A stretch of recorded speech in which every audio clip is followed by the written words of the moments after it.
اکثر ایک سوال یا دعویٰ کیا جاتا ہے کہ دین مسیح دراصل گناہ کا لائسنس دیتا ہے، دوسرے معنوں میں کہ جو یسوع مسیح پر ایمان لاتا ہے کہ مسیح نے اس کے گناہوں کو مصلوبیت کے وسیلہ سے اور مردوں میں سے جی اٹھنے کے وسیلہ سے ان کا کفارہ دے دیا ہے، تو دراصل وہ جو مرضی کرتا پھرے۔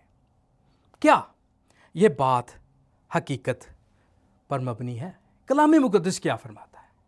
کلام مقدس واضح طور پر رومیو 3:23 میں فرماتا ہے کہ سب نے گناہ کیا اور خدا کے جلال سے محروم ہے۔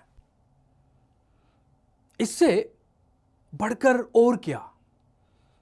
گناہ کی وجہ سے ہمارے جدہ امجد خدا کی حضوری سے جدا ہوئے، اور گناہ دراصل اس دنیا کا سب سے حقیقی مسئلہ ہے، خطرناک بیماری ہے۔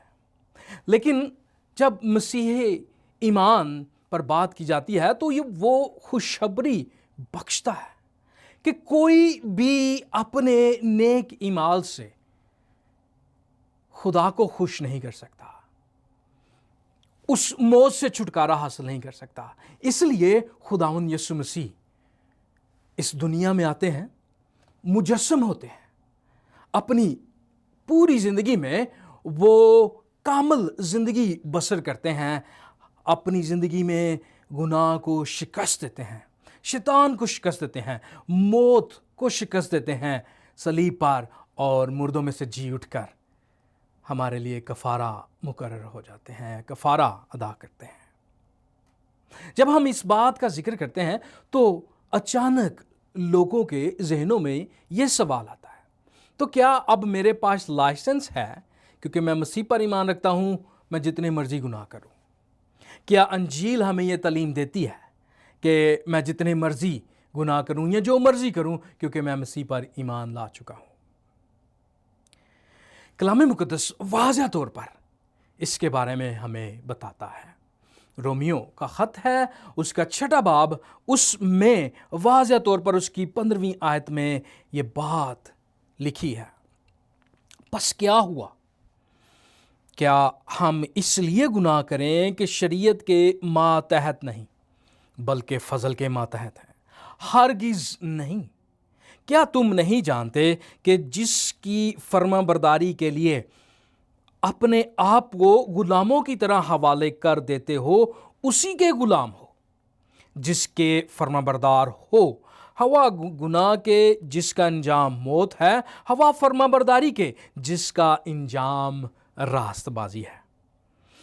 لیکن خدا کا شکر ہے، اگرچہ تم گناہ کے غلام تھے تو بھی دل سے اس تعلیم کے فرما بردار ہو گئے جس کے سانچے میں تم ڈالے گئے تھے، اور گناہ سے آزاد ہو کر راست بازی کے غلام ہو گئے۔ میں تمہاری انسانی کمزوری کے سبب سے انسانی طور پر کہتا ہوں، جس طرح تم نے اپنے اعضاء بدکاری کرنے کے لیے ناپاکی اور بدکاری کی غلامی کے حوالے کیے تھے، اسی طرح اب اپنے اعضاء پاک ہونے کے لیے راست بازی کی غلامی کے حوالے کر دو، کیونکہ جب تم گناہ کے غلام تھے تو راست بازی کے اعتبار سے آزاد تھے۔ پس جن باتوں سے تم اب شرمندہ ہو ان سے تم اس وقت کیا پھل پاتے تھے، کیونکہ ان کا انجام تو موت ہے، مگر اب گناہ سے آزاد اور خدا کے غلام ہو کر تم کو اپنا پھل ملا، جس سے پاکیزگی حاصل ہوتی ہے، اور اس کا انجام ہمیشہ کی زندگی ہے۔ کیونکہ گناہ کی مزدوری موت ہے، مگر خدا کی بخشش ہمارے خداوند یسوع مسیح میں ہمیشہ کی زندگی ہے۔ یقیناً یہی وہ نور ہے جو ہمیں خداوند یسوع مسیح میں ملتا ہے کہ ہم جب مسیح میں آتے ہیں تو وہ کہتا ہے میں دنیا کا نور ہوں، اور جب ہم اس میں آتے ہیں تو تاریکی جاتی رہتی ہے۔ اور یوحنا رسول اپنے پہلے خط میں فرماتا ہے کہ جو شخص ایمان کا دعویٰ کرتا ہے اور کہتا ہے کہ وہ نور میں چلتا ہے، نور کا دعویٰ کرتا ہے لیکن اس کی عملی زندگی تاریکی میں چلتی ہے، تو وہ دراصل جھوٹا ہے اور کچھ نہیں۔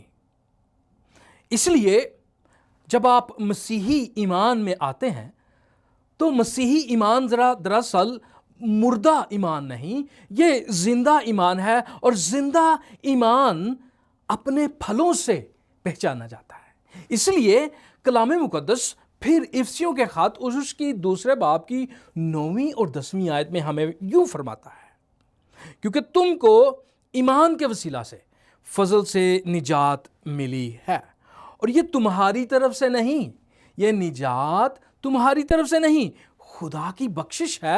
بخشش کا مطلب وہ کام جو آپ نے نہ کیا ہو وہ آپ کو مل جائے، اور نہ اعمال کے سبب سے ہے، تاکہ کوئی فخر نہ کرے، کیونکہ ہم اس کی کارگری ہیں اور مسیح یسوع میں ان نیک اعمال کے واسطے مخلوق ہوئے۔ کن نیک ایمان کے واسطے ہم مخلوق ہوئے ہیں؟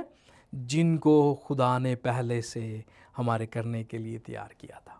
جناب من، جب آپ مسیح میں آتے ہیں تو آپ کو گناہوں یا گناہ کرنے کا لائسنس نہیں ملتا، بلکہ آپ کو ان نیک اعمال کے واسطے مقرر کیا جاتا ہے جن کا خدا نے پہلے سے جن کو مقرر کر دیا ہوا ہے۔